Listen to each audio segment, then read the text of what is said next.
తెలంగాణ రాజకీయాలు మరోసారి వేడెక్కాయి.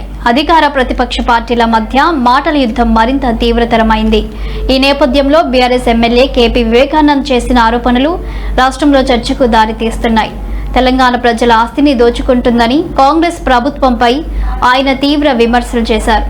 ముఖ్యమంత్రి రేవంత్ రెడ్డి ఎల్ఎన్టీ సంస్థపై ఒత్తిడి తీసుకువచ్చి దాదాపు 250 ఎకరాల భూములను తన సొంత కుటుంబ సభ్యులకు కట్టబెట్టే ప్రయత్నం చేస్తున్నారని ఆయన ఆరోపించారు. అలాగే మెట్రో 2వ దశకు కేంద్ర ప్రభుత్వం అనుమతులు ఇవ్వడం లేదని రేవంత్ రెడ్డి పచ్చి అబద్ధాలు చెబుతున్నారని ఆయన మండిపడ్డారు. ప్రజలను తప్పుదోవ పట్టించే విధంగా వ్యాఖ్యలు చేస్తున్నారని ఆయన విమర్శించారు.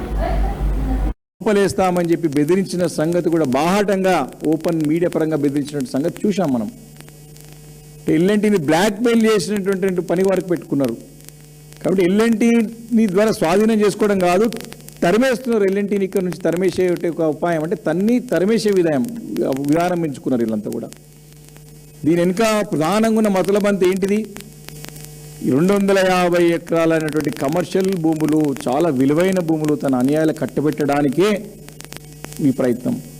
వాస్తవానికి ఆ 250 ఎకరాలంతా కూడా ఇప్పటికి కూడా తెలంగాణ రాష్ట్ర ఆస్తి, తెలంగాణ ప్రజల ఆస్తి. అది ఆ ఆస్తిని ఎల్ఎన్టీకి ఇచ్చి ఆస్తి ద్వారా వచ్చేటువంటి ఇన్కమ్ని తీసుకొని 30 సంవత్సరాల తర్వాత 40 సంవత్సరాల తర్వాత ఎప్పుడైతే వారు కట్టినటువంటి విలువ వెళ్ళిపోతుందో దాని తర్వాత మళ్ళీ ప్రభుత్వానికి వస్తుంది. అది మళ్ళీ ప్రజల ఆస్తిగానే ఉంటుంది అది.